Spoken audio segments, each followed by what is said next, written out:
taste of quality sale. I mean, what do you love? It's a day of reaching out to immigrants and refugees in Miami and to American Protestants and Jews. Good evening. This is the CBS Evening News. Dan Rather reporting from a suddenly stormy Miami.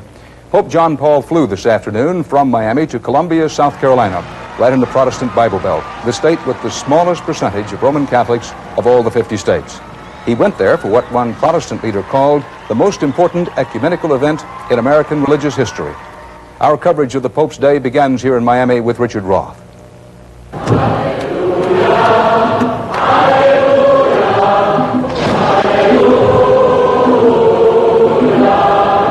It was not the way it usually works. Sunshine was part of the plan for a huge open-air mass at Miami's Tamiami Park.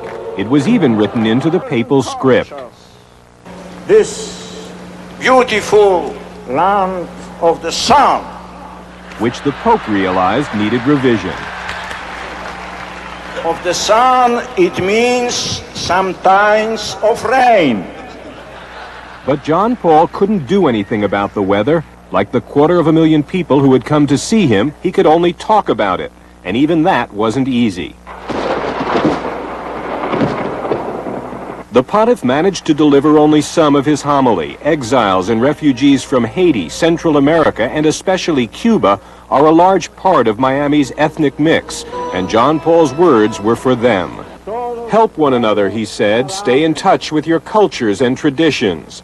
But a call for obedience to Catholic values, a denunciation of abortion and contraception were cut short by the storm. The Pope stepped away from the altar, though the Mass was unfinished.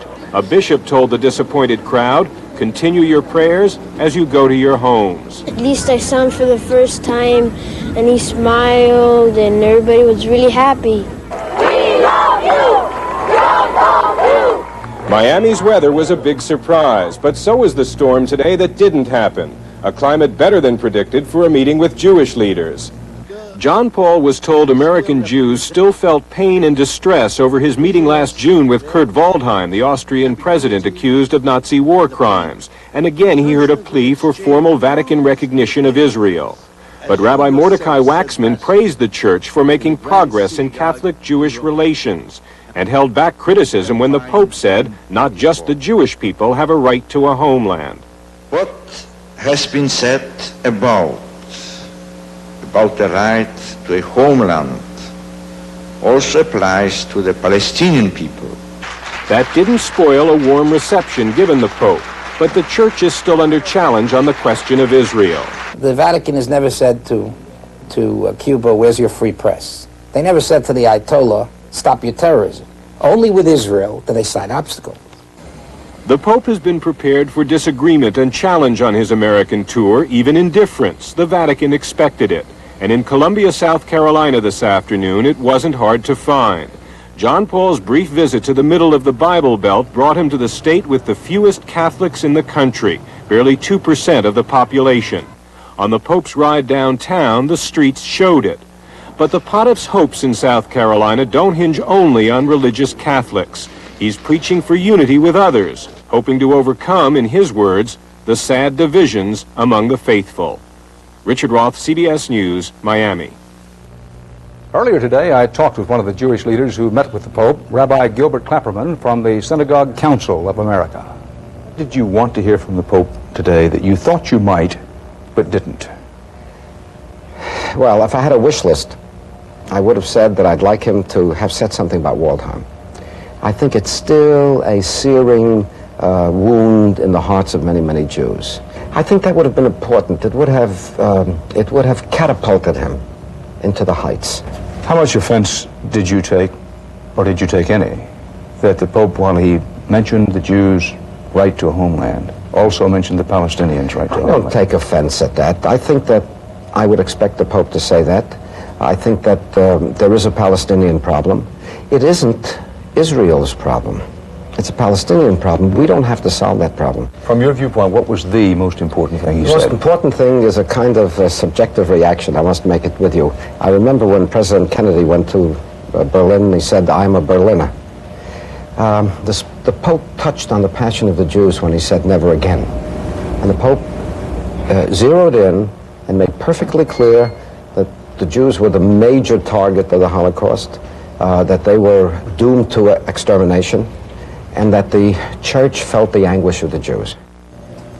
Following that meeting with Jewish leaders, tonight in South Carolina, the Pope is reaching out to non-Catholic Christians. Peter Van Sant reports the Pope's welcome in the Bible Belt was relatively subdued. In crowds, thousands gathered at a Columbia, South Carolina football stadium to greet the Pope. But most of the crowd wasn't speaking with a Southern accent. Thousands had been bussed in from across the country and points beyond. Oh, I'm from Poland. And I'm from West Orange, New Jersey. I'm not from New York. Oh. Well, I'm from Brooklyn, New York, the home of the Mets. Some people were literally carried away during the Pope's trip, overcome by intense heat and humidity. But for most, the Pope's visit was pure joy. And now he's here, right in my front yard. So I think it's wonderful. I'm very excited. I can't wait. It's historical. You know, how often you get to see the world leader of a religion? Puts us on the map, and well, we're on the news. Everybody knows where Columbia's in the world. Columbia is in the heart of the Bible Belt, where some Christian fundamentalists see the Pope's visit as a curse rather than a blessing. I will not unite with him. I will not recognize him as a Christian leader. He's coming as an enemy of Jesus Christ, though he uses the name of Christ. He's an enemy of Christ. Some fundamentalists have sponsored a television spot protesting the pontiff's visit.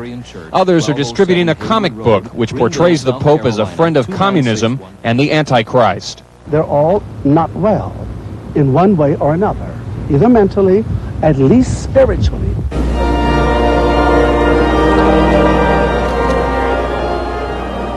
Ignoring the controversy, the pontiff came to Columbia to foster unity between Catholics and Protestants, meeting with 27 Christian leaders in hopes of bringing the religions closer together.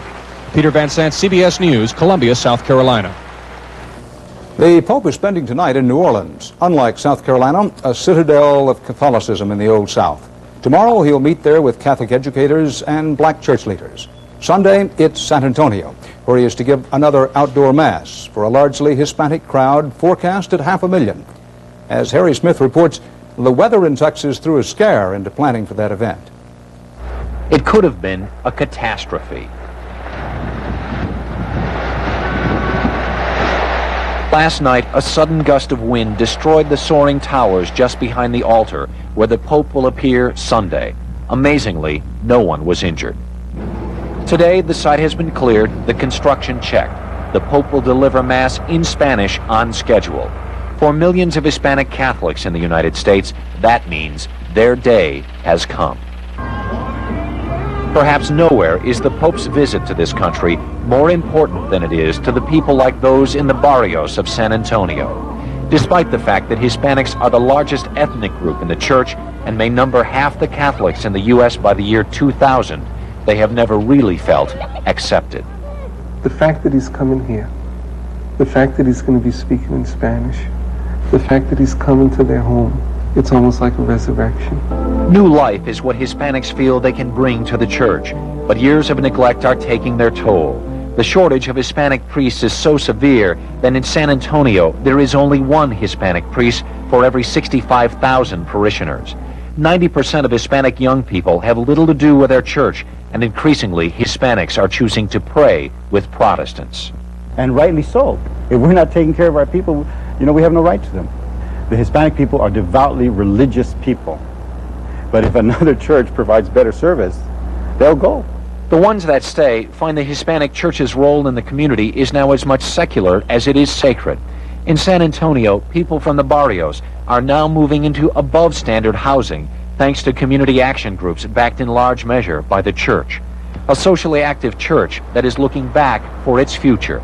Years of separation have strengthened many Hispanic Catholics and their resolve to maintain their culture and customs. The Pope's very presence is turning their separation into exaltation. It has kind of waken us up. We're awake now. We realize something that we never even wanted to dream about. It's a dream that we were afraid to dream, and it's reality now. The reality of acceptance. Harry Smith, CBS News, San Antonio. And we'll have more of tonight's CBS Evening News from Miami in a moment.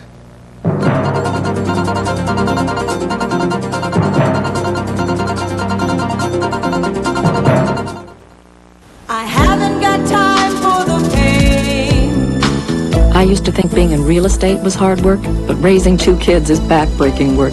That's why my pain reliever is Metaprin. Metaprin has the same medicine as Motrin, and nothing's proven faster for relief of any kind of pain than Metaprin. And Metaprin is gentler to your stomach than aspirin. When you're the mommy, you haven't got time for the pain. I haven't got time for the pain. Metaprin for fast relief. Help and make your American dream come true. We're the nationwide real estate company that can help make your American dream come true. Faster and easier. The new ERA.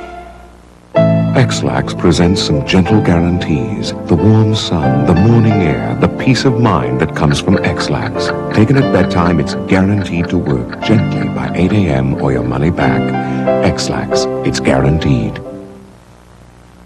There are about 20 small sedans to choose from out there. But if you're looking for the best value, you can stop right here.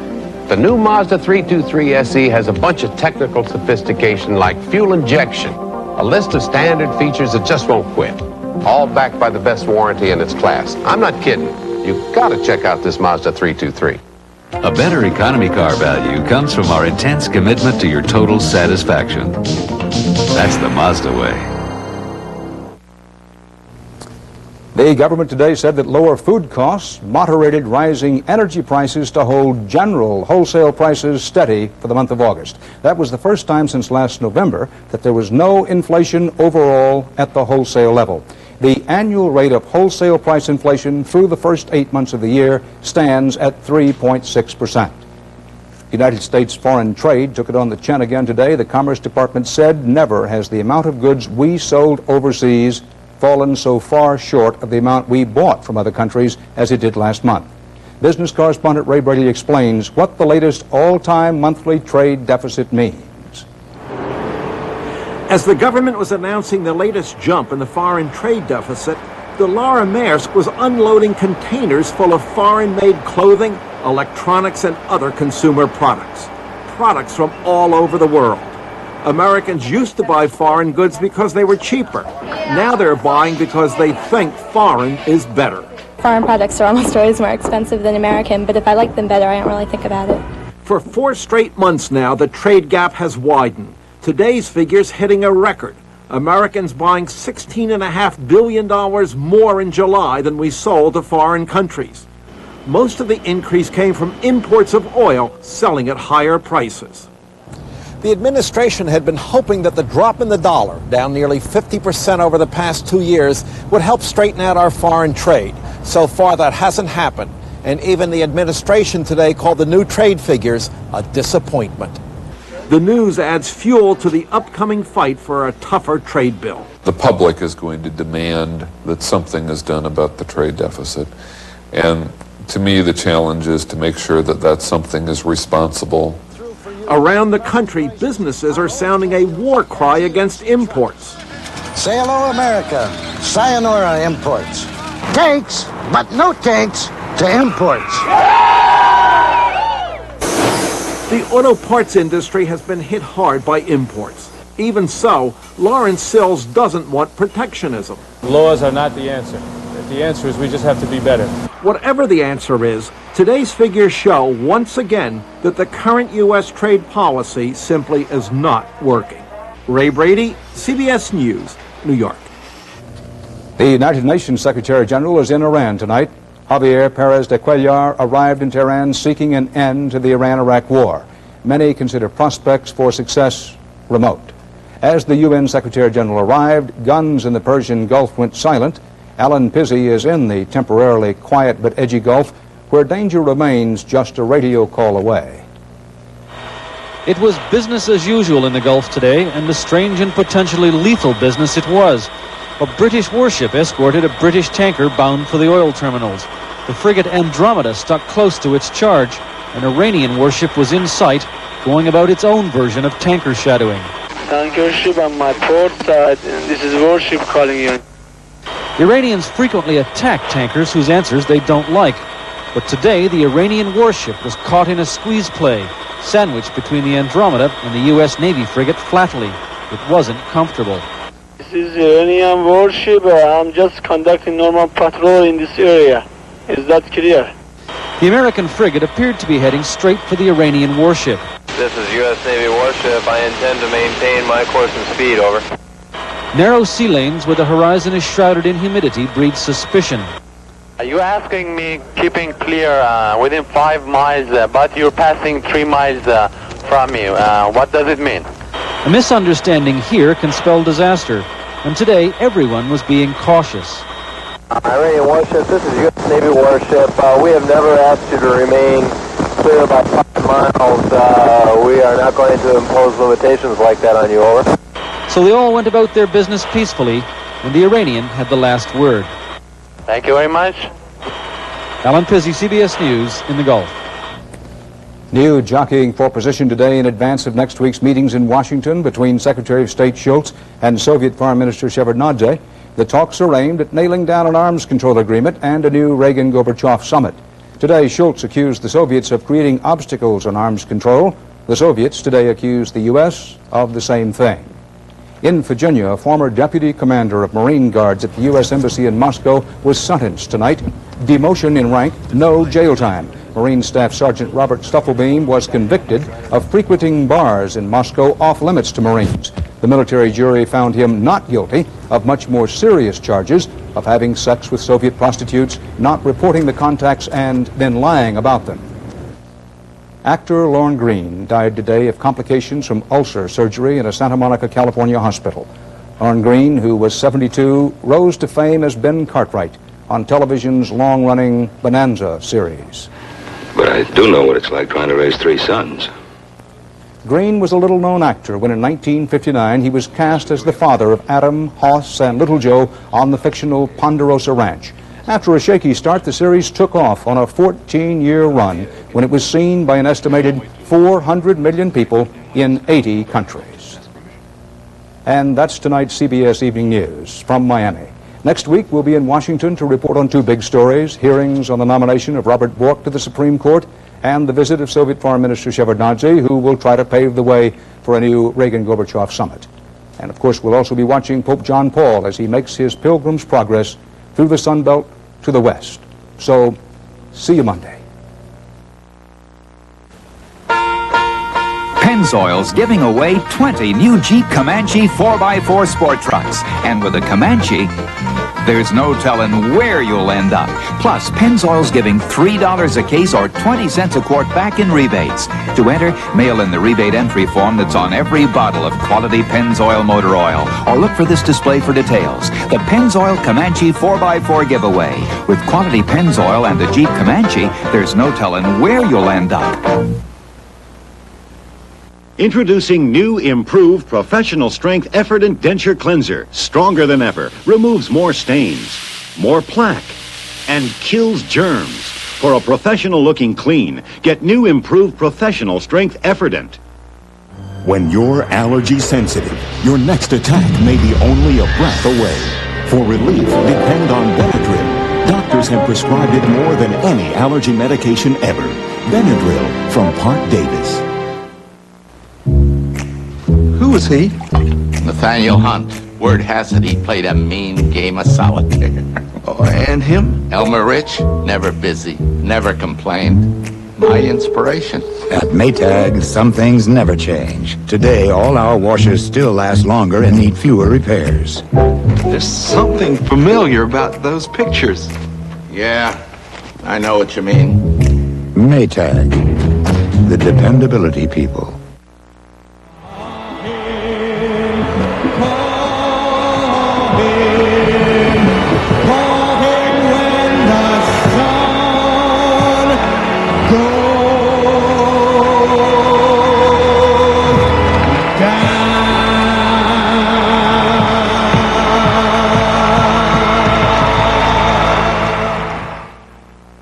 This is CBS. Tonight on Eyewitness News, fun on the Strip has turned into tragedy in Murfreesboro and Smyrna. A story about how some teenagers are being taken for a ride. And in Anderson County, an angry war over AIDS is over, but a statewide battle is just beginning.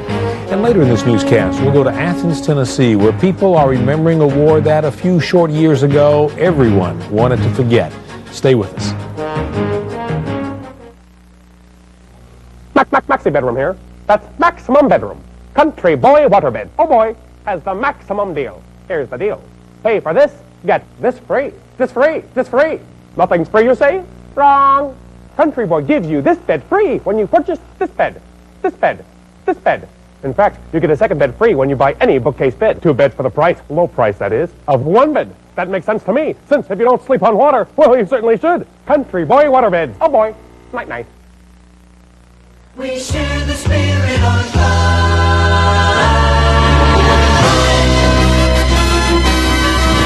From Nashville's news station, this is Eyewitness News.